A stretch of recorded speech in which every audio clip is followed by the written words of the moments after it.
Now the fellowship is sweet as I worshipped at his feet.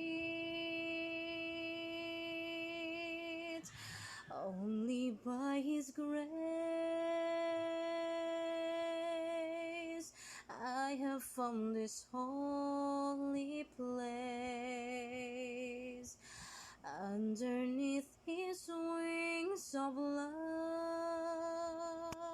trusting in my God above. Grace for every need,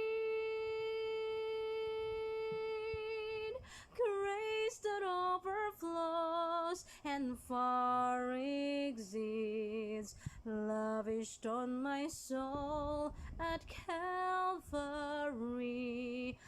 only by his grace.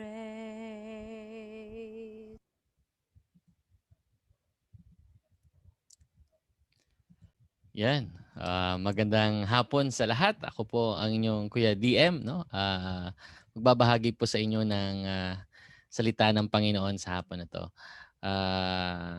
I hope and I pray na gising po tayo kahit na medyo nakakantok ang oras na ito, ano? Pero salamat pa rin sa Panginoon na ako po'y nabigyan ng pagkakataon upang magatid po sa inyo ng salita ng Diyos, ano? At sige po, ano? Nawa ay magising tayo lahat, ano? Yan. Tingnan mo muna ang katabi mo kung baka natutulog na, ano? Ah, Kalabitin mo lang. Sabi mo, sige na, mag-aaral na po tayo ng salita ng Diyos. Salamat po sa Panginoon. Bago po tayo magsimula, tayo po ay manalangin. Lord, maraming salamat po sa hapong ito na kami po ay makapag-aaral ng salita. Bless niyo po ang bawat isa, Panginoon, and guide us as we study your word. In Jesus' name, Amen. Okay? So, yan, no? Ang ating pong paksa ay Better Bible Study, Right Division for Youth, no? So dapat pala tayong mga kabataan, no, ay mabuksan ang ating mga pag-iisip at ating mga puso na mahalaga ang pag-aaral ng salita ng Diyos, ano? Ang lesson po natin galing po sa New Testament Baptist Church din po, ano, yung Growing Bible Believers Bible Study Handbook, no, on Right Division. Ito po yung first edition, no? Okay, no? So, pastor, ba't kailangan ba talaga, no? Kailangan ba talaga mag-aral ng right division? Napakahalaga po nito, mga kapatid, no? Mamaya titingnan po natin. Pero sa pag-aaral po ng right division, there are mayroong pong four simple steps. So, titingnan po natin, hindi natin maubos ito lahat sa hapong ito, no? Pero sa ibang pag-aaral, no, siguro matapos natin ito, ano, or you get a handbook there kay Pastor Sam at pag-aralan, no? Self-study, yan. So, ano po yung mga simple steps, Pastor, para sa pag-aaral ng salita ng Diyos? Number 1, compare, no? Number 2, contrast. Number 3, consider. Number 4, common sense, ano? Compare. Ang Biblia pala dapat pinaghahambing-hambing 'yan, no? Um, ang tao lang ang ayaw ni Lord na paghambingin, no? Ayaw ni Lord na i-compare, pero ang scripture pwede pa lang i-compare 'yan, no? Contrast, titingnan natin ano yung pagkakaiba ng sinabi ng talata na ito sa nakaraan, sa kasalukuyan, no, sa kinabukasan. So titingnan din po natin 'yan. Consider, kailangan natin palagi i-consider anong sabi ng ating apostle ngayon, no? By the way, ang apostle po natin in this age of grace, yan po ay si Apostle Paul, no? Pang-apat, common sense. Minsan ginagamitan lang din ng common sense ang pag-aaral ng salita ng Diyos. Kung nakita niyo po, meron po tayong chart dito. Ito po yung pinaka-basic, ano, na dapat ma-familiar po natin bilang mga kabataan, no? When we study our Bible, dapat nasa mindset po natin na may nakasulat pala na tinatawag na under the law, no? Or kadalasan tawag diyan yan yung mga books na before the cross, no? Yan. So then after the cross, after Jesus Christ died on the cross, sa kung saan po tayo ngayon, ang tawag po diyan sa Biblia ay age of grace or grace period, no? Dito po tayo ngayon nabubuhay. So may mga libro din po 'yan. Yan po yung mula po sa middle of the book of Acts, hanggang po sa Romans to Philemon, no? Diyan po natin makikita 'yan. And this age of grace matatapos po 'to sa tinatawag na rapture, no?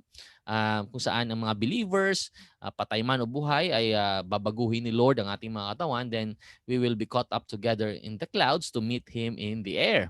Now after the rapture of the church, yung tribulation period, no? Kung saan may mga matindi yung kaguluhan sa buong mundo, mas matindi pa sa COVID-19, matindi pa sa pandemic na pinagdadaanan ng mundo natin ngayon, na hindi pa nadaanan ng anumang panahon, no? At Antichrist will reign, no, for 7 years. Then at the end of that, habang tayo dun sa langit, ay may judgment seat of Christ po tayo. Dito sila sa mundo, pinamumunuan sila ng Antichrist.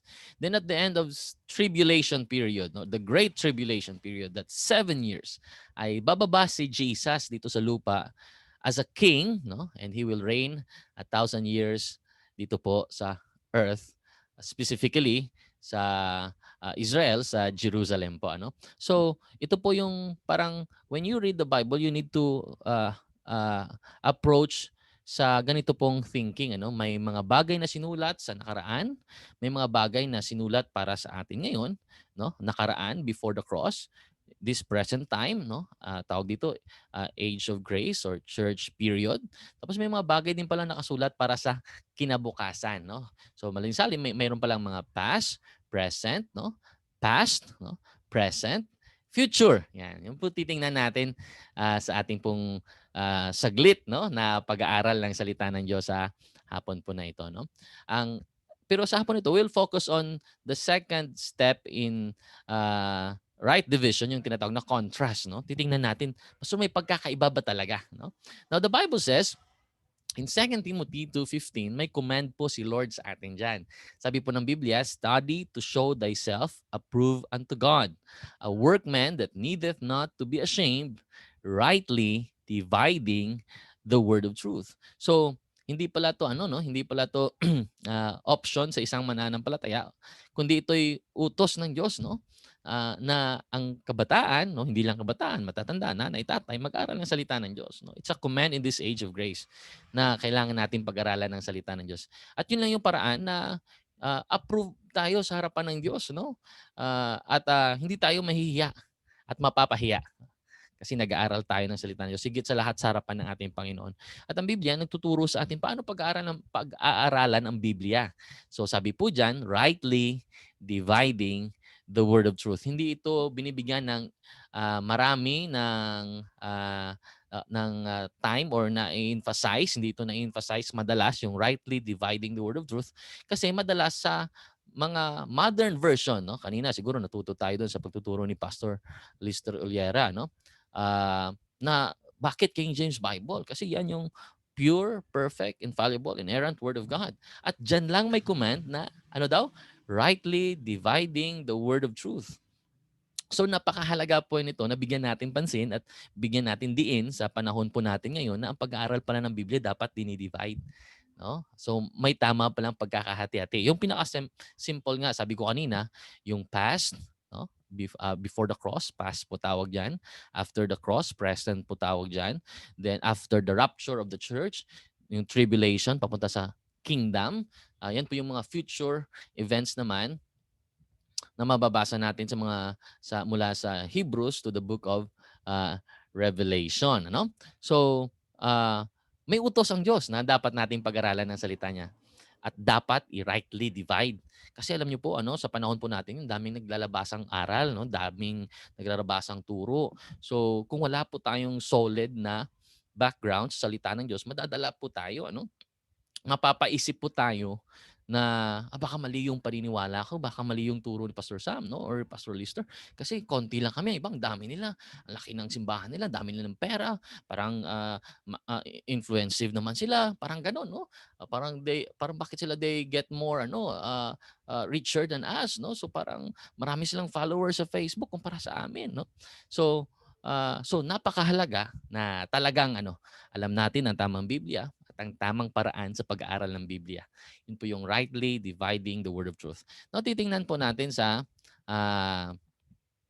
hapong ito, yung second point, yung second step, should I say, yung contrast. No? So, ano po ba ang pagkakaiba ng mga talata? Kung mayroon man, ano yon? No? At ano yung pagkakaiba nun? At kailangan ba natin talagang titingnan yon? Ah, at ano yung pakinabang sa atin nun? No? Yun pong tingnan natin na mga bagay sa hapon na to. So 4 points, no? 4 points to consider in right division. No? Una, no? Number 1, tandaan po natin ito. Do not take past doctrine and force it to our time. No? Kung may nakita po kayo na dito sa ilalim, parang may chart po dyan. No? Yung doktrina sa nakaraan, hindi pala pwedeng kunin natin at ipilit natin sa panahon natin ngayon. Pag sinabi pala natin doctrine, ang ibig sabihin nun, teaching, no? Na gusto ng Diyos ipagawa sa iyo ngayon, no? Aral, no? Mga katuruan na dapat sundin ng isang mananampalataya ngayon. Yan po yung tinatawag na doktrina. So may mga aral pala sa hindi pala pwede na ang doktrina sa nakaraan, no, ay ipilit natin ngayon. Yan, no? So, pangalawa, do not take future doctrine and force it to our present time. Hindi din pala pwede yung mga future doctrine, no, na ilagay, isaksak mo ngayon dito sa atin at ipilit na ito yun ngayon, no? Kaya nga nagkakagulong marami. Pastor, bakit lahat naman Biblia ginagamit? Pero ba't nagkakaibang aral? Kasi ang problema, alam nyo kung ano? Failure to rightly divide the Bible. Kaya youth, no, dapat pag-aralan talaga natin yan. Kasi ang ginagawa ng iba, yung doktrina sa nakaraan, pinipilit nila ngayon. Yung doktrina sa kinabukasan, pinipilit nila ngayon. Talagang magkakaiba yan. Talagang magkakagulo yan. No? Number 3, remember this, do not put the present doctrine into the past dispensation. Hindi din pala pwede yung doktrina natin ngayon, ipilit mo doon sa nakaraan.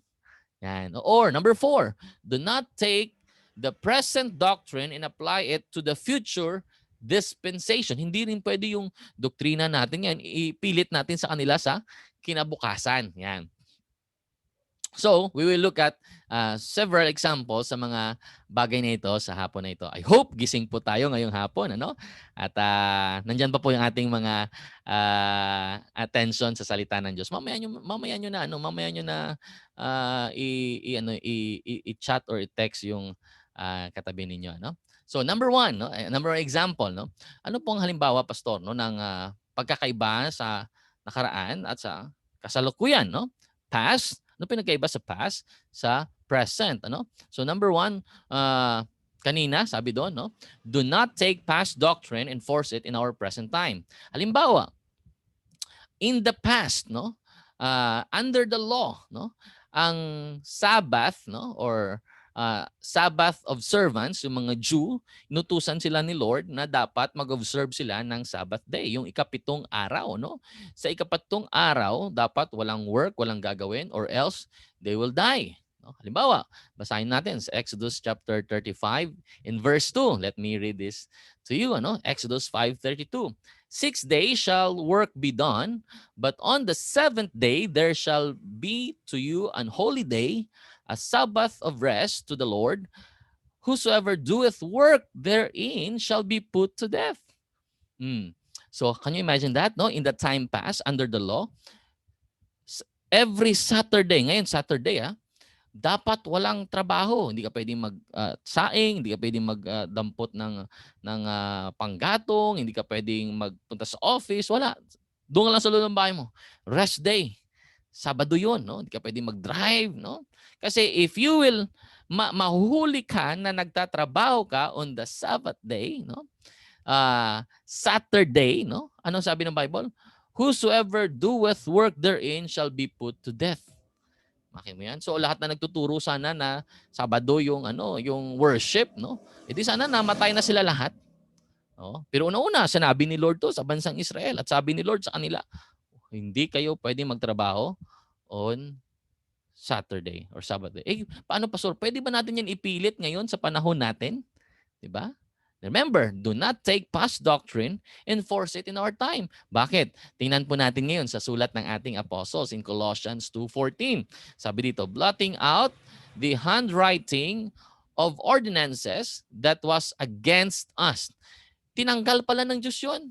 yung mga sulat or mga ordinansya na hindi para sa atin, no? Nalaban sa atin, na taliwas para sa atin, which was contrary to us, and and took it out of the way, nailing it to the cross. Hala, ang sabi pala ng Biblia, yung mga kautusan na yon, sinama yon, no? Sa pagkapako ni Jesucristo, tinanggal na ng Diyos yon, no?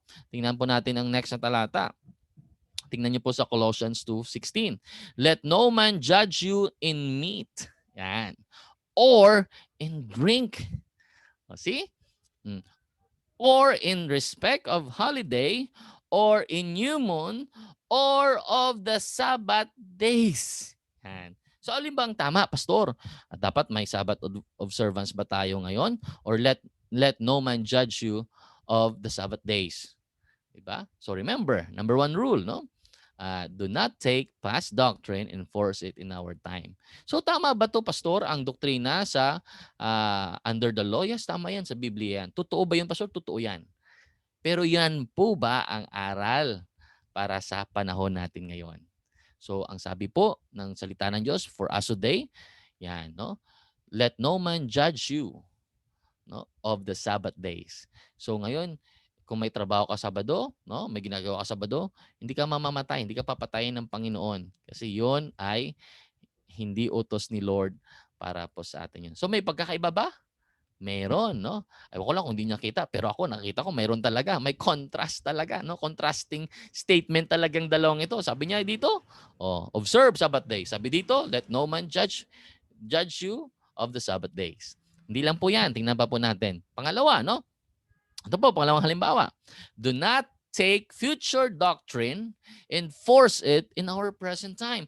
Alam ko lang kung narinig nyo na po ito yung Matthew 24:13. Pero alam ko ba, bata pa po ako, palagi ko po ito yung naririnig sa TV, ano? Sa mga ngaral. They always quote Matthew 24:14. Ang sabi po dito, ano po sabi dyan? But he that shall endure to the end, the same shall be saved. But he that shall endure unto the end, the same shall be saved. Sino daw yung maliligtas? Yan. Yung nagtitiis hanggang sa dulo. Alam niyo po ba ng doktrina na yan ay para sa tribulation period? If you read the whole context of Matthew 24, tribulation period, papunta sa kingdom po yun. Wala pong kinalaman yung church age doon. So yung magtitiis doon, no, during 7 years tribulation, sa 7 taon na magtitiis sila, at the end, no, ano sabi ng Biblia? They will be saved. Paano pag di sila nagtiis? Hindi sila maliligtas. Diba? Pastor, pwede ba natin yun kunin ang aral na yun at ipilit sa panahon po natin ngayon? No, tingnan nyo po. Alin po ang dapat nating sundin ngayon? In Romans chapter 8 in verse 38, ano sabi ng Biblia? For I am persuaded that neither death nor life, nor angels, nor principalities, nor powers, nor things present, nor things to come, nor height, nor depth, nor any other creature shall be able to separate us from the love of God, which is in Christ Jesus our Lord. Mapatid, no? Mga kabataan, no? Young people, no? Fellow young people. Tingnan po natin ito. Ano? Sabi po ng Biblia, wala daw makapaghiwalay sa atin sa pag-ibig ng Panginoong Jesucristo. Nothing shall separate us from the love of God. So hindi natin pwedeng kunin yung doktrina sa kinabukasan at sabihin natin, ngayon, natatanggal ang kaligtasan. No, may makapaghiwalay sa iyo sa kaligtasan. Ang sabi po ng Biblia, wala pong makapaghiwalay sa atin sa kaligtasan sa panahon natin ngayon. So may contrast ba sa dalawang passage of scripture nito? Yes, mayroon. May pagkakaiba. Pareho ba totoo? Yes, pareho totoo. Pero alin doon yung utos ni Lord sa atin? So hindi pala pwede, no? Hindi pala pwedeng kunin mo lang yung talata doon para sa future tapos i-apply mo sa atin ngayon. So hindi talaga pwede. Okay? Pangatlo, no? Mabilis lang po tayo. Yan. Kaya talagang kapit lang mga kabataan, no? Pangatlo, do not put the present doctrine, no, into the past dispensation. Hindi din pala pwede yung doktrina natin ngayon, no? Sabihin mo, Pastor, ang doctrine natin dapat i-apply din natin to sa nakaraan. Halimbawa lang, no? In Acts 16:31, ito pong sabi, ito po yung doctrine para po sa atin ngayon. And they said, believe on the Lord Jesus Christ, and thou shalt be saved in thy house. So paano tayo ngayon magkakaroon ng kaligtasan? Simple lang, no? Simple lang, sabi ng Biblia. Pag ikaw ay nanampalataya kay Jesucristo na siya ay namatay sa pagbayad ng kasalanan mo, kasalanan nating lahat, nilibing siya at nabuhay siya. Ano sabi ng Biblia? Ikaw po ay maliligtas. Believe on the Lord Jesus Christ and thou shalt be saved. Period. So ang buhay na wala hanggang ngayon, mga kapatid, no, ay binibigay ng Diyos sa pamamagitan ng pananampalataya lamang kay Jesucristo. Tama po ba? Yan. Now, hindi din natin pwedeng kunin yan at sabihin na, Pastor, i-apply natin yan in the past doctrine. Halimbawa, under the law. Tingnan po natin dito. In Matthew 19:16, ay hindi ko alam kung familiar ka to sa talata na to, pero memorize this. No? Be familiar with Matthew 19:16. May isa dong binata lumapit sa Panginoon. No? Sabi niya, and behold, one came and said unto him, Good Master, what good thing shall I do that I may have eternal life? Anong tinatanong niya rin? Eternal life. Paano daw siya magkakaroon ng buhay na walang hanggan? Sabi sa Acts 16:31 kanina, pag nanampalataya kay Jesus, maliligtas ka. In short, may buhay ka na walang hanggan. Ito rin yung katanungan sa Matthew 16:19 verse 16, no? Under the law. Anong sabi ni Jesus sa kanya? And he said unto him, Why callest thou me good? There is none good but one, that is God. But if thou wilt enter into life, anong sabi doon? Keep the commandments. O, narinig nyo na ba yung mga aral na yon? No? Sabi nila, no, kung gusto mong magpalangit, gumawa ka na mabuti, sundin mo yung mga kautusan ng Panginoon. No? One time, yung anak ko, kinukwentuhan ng isa naming kakilala din. No? Sabi niya, kasi sabi ng anak ko, Tita, Mama, alam mo ba, ang bahay namin sa langit. Nagulat siya, bakit? Wala kaming bahay dito sa lupa, sa langit daw yung bahay namin, sabi ni Daddy. Now, sabi ng tita niya, kaya nga, kaya huwag ka mag-bad. Kasi pag nag-bad ka, masisira yung bahay mo doon sa langit at hindi ka napapasukin ni Lord doon, no? 'Di ba? Yan po talaga yung mentality ng Filipino, no? Most of the Filipino at sikat na aral ngayon. Pag good ka sa langit ka, pag bad ka sa hell ka, no? Pag sumunod ka sa kautusan ni Lord, mapunta ka sa langit. Now, saan yun nababasa? Matthew 19:17. Ano sabi sa Matthew 19:17? Sabi ni Jesus, if thou wilt enter into life, keep the commandments. Now, sundin mo yung kautusan. Makakapunta ka na sa langit. No? Now, tingnan natin dito. Tingnan niyo po. Romans 6:14 under this age. Sabi po dito, For sin shall not have dominion over you, for ye are not under law, but under grace. Pero sabi ng Biblia, mga kapatid, hindi po tayo sa ilalim ng batas para sundin ng kautusan para po tayo'y maligtas. Saan ba tayo daw ngayon? Under grace. So maliwanag po yun, no? We are not under the law, but we are under grace. Now, balik po tayo dito sa Matthew chapter 19. Ang sabi po ng Panginoong Jesucristo doon, no? And Jesus said unto him, if thou wilt be perfect, sabi niya, gusto mo makompleto, no? Maging sakdal, no? Go and sell that thou hast and give it to the poor, and thou shalt have treasure in heaven, and come and follow me. Now, paano sila nagkakaroon ng buhay na walang hanggan doon? The eternal life is earned by keeping the commandments. So, under the law, mga kabataan, ano? Paano sila magkakaroon ng buhay na walang hanggan? Pag pinaghihirapan pa lang kaligtasan under the law sa pamamagitan ng pagsunod sa mga kautusan ng Panginoon. Pero ngayon, no, in this age of grace, mga kabataan, ang sabi po ng Bible, and if by grace, kung ang kaligtasan ay biyaya ng Panginoon, then it is no more of works. Otherwise, grace is no more grace. But if it be of works, then it is no more grace, no? But if it be of works, then then is it no more grace, otherwise work is no more work. Mga batid, mga bataan, sabi po ng Biblia, and if by grace, then it is no more of work. Otherwise, grace is no more grace. Eternal life today, or in this age of grace, through faith alone, no, sa Panginoong Hesukristo, mga batid. Yun lang ang kaligtasan ngayon. So, hindi pala pwede, no? Hindi pala pwede yung doctrine natin ngayon, ipilit natin doon sa Matthew chapter 19 or under the law. No? Kaya hindi ganun yung sinagot ni Jesus sa kanya. Number one, si Jesus hindi pa naman namatay sa cross doon at nagbayad ng kasalanan ng sanlibutan. So iba talaga ang aral panahon na yon. So, remember that, no? Do not put the present doctrine into the past dispensation. Number 4, at ito po ang last, no? I hope gising pa po tayong lahat. Ito po ang panghuli, no? Do not take the present doctrine and apply it to the future dispensation. Hindi din pala pwede na ang doctrine natin ngayon, yung aral para sa atin ngayon, i-apply natin sa future dispensation. Halimbawa po, no? In Romans 3:23, para po sa atin ngayon. Therefore, we conclude that a man is justified by faith without the deeds of the law. Okay, ang liwanag po noon, no? Na ngayon daw, ang isang tao ay mapapawalang sala. Oh, mapapawalang sala, maliligtas. Kahit wala kang nagawa na batas, kahit wala kang nagawang mabuti, kahit wala kang nasunod na isa doon sa mga kautusan ng Diyos. Pwede ka palang ma-justified. By what? By faith. Tama? See that? Now, pwede ba yan, pastor, na halimbawa, nag-rapture ngayon, tapos naiwan ka. Nandito ka sa tribulation period. Okay lang yan. Magpapatatak lang ako siksik. Okay lang yan. Magsamba sa idolo. Kasi by faith naman ang kaligtasan ngayon. Without the deeds of the law ngayon. Without the deeds of the law, mapunta din ako sa langit. Pwede ba yon? Ano pong sabi ni James para po sa mga tribulational saint during tribulation period? Tingnan po natin. In James 2:14, what doth it profit, my brethren, though a man say he hath faith and have not works? Can faith save him? Diba? Ito pala si Santiago, ang sulat pala ni Santiago, para yan sa tribulation period, para yan sa future, para yan sa kinabukasan pa. No? Ano sabi ni Santiago? Palagay nyo, ang inyong pong mga pananampalataya makakaligtas sa inyo.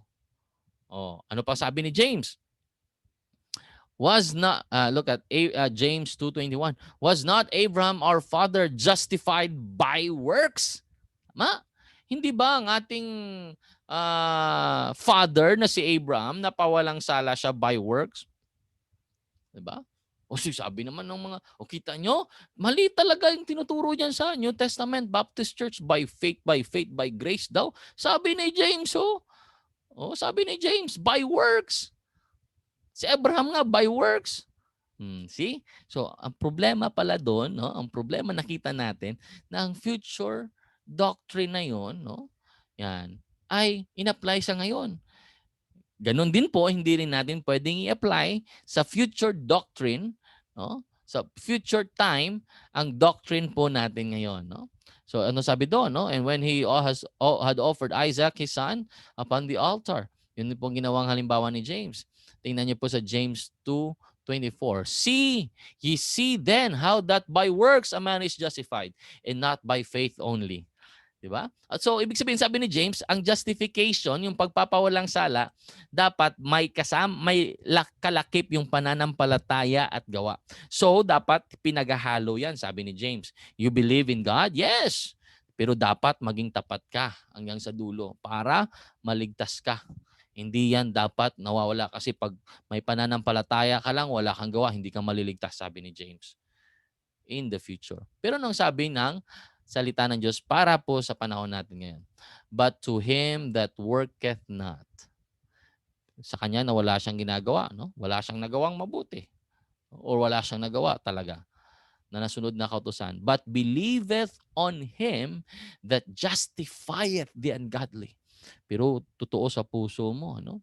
Nagsisi ka at nanampalataya ka kay Jesucristo na siya lang nagpapawalang sala sa mga hindi makadiyos. Ang iyong pananampalataya, his faith is counted for righteousness. See? So, halimbawa, nag-rapture ngayon, punta kami lahat sa langit, naiwan ka, nasa tribulation period ka na, hindi mo pwedeng apply yung Romans 4:5. Hindi naman kailangan yung works nananampalataya naman ako sa Panginoong Jesucristo. Kahit magpatatak na ako ng 666 during tribulation period, at saka magsamba na lang ako kay Antichrist, Mapunta din naman ako niyan sa langit basta sa puso ko lang si Jesus. 'Di ba? So hindi pala pwede, hindi natin pwedeng apply to yung present doctrine natin in the future. Tama? No? Yan. So, alin ba dapat? Justification by faith alone or justification by faith and works?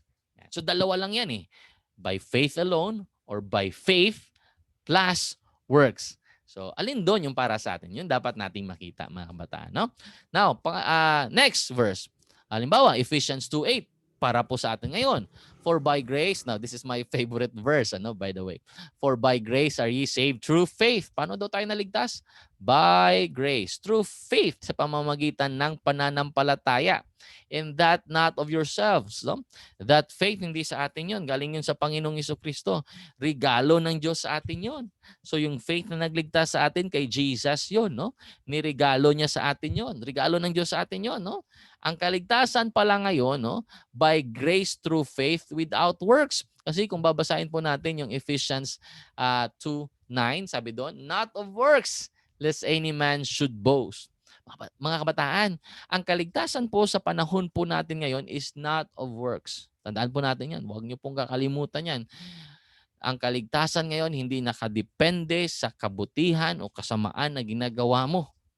Ang kaligtasan ngayon ay regalo ng Diyos sa pamamagitan ng ng kanyang biyaya na yan, sa pananampalataya ni Jesucristo, at yan ay regalo ng Diyos sa atin.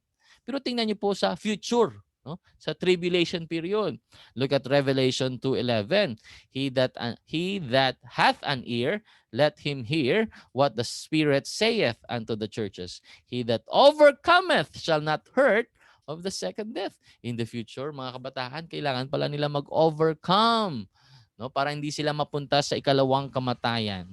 So may pananampalataya sila at dapat kalakipan nila ng gawa para magkaroon sila ng kaligtasan. Ito pa, Revelation 2:26.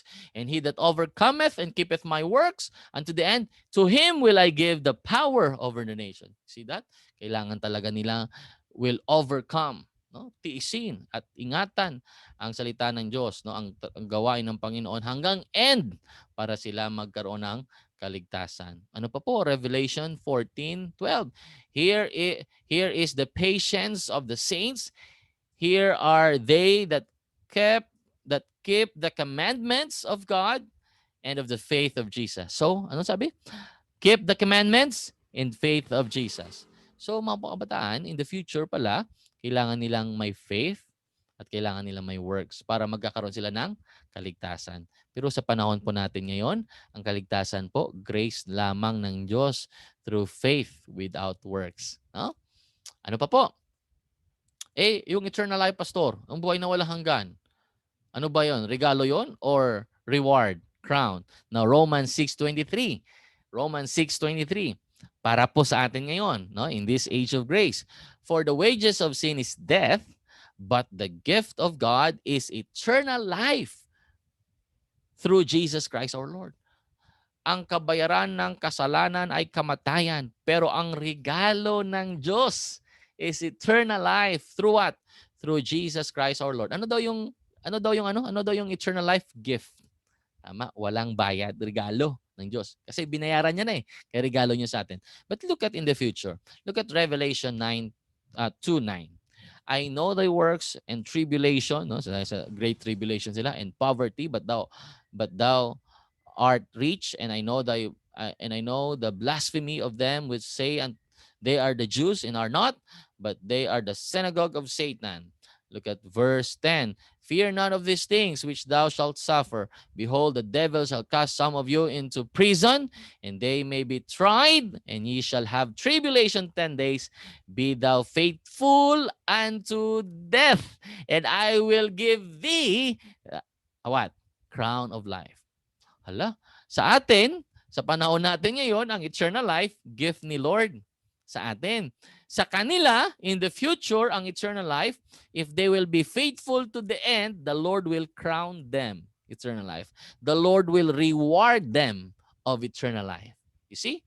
Magkaiba talaga, paano na lang kung hindi natin i-rightly divide ang Bible? Hindi natin makita yung contrast ng dalawang passages na ito at malaman kung alin talaga sa atin. So, hindi talaga tayo magkakaroon ng tamang kaligtasan, So, Ngayon, no, dito lang po muna tayo magtatapos. No? Mamaya pagpapatuloy po ito natin siguro with Pastor Sam and the rest. Ano? So tandaan palagi po natin. Ang gusto ko lang pong sabihin sa mga kabataan po natin ngayong hapon bago po ako mag-end, napakahalaga po ng pag-aaral ng salita ng Diyos at napakahalaga na malaman natin kung ano ang tama na paraan ng pag-aaral ng salita ng Diyos. Hamakin mo 'yan, no?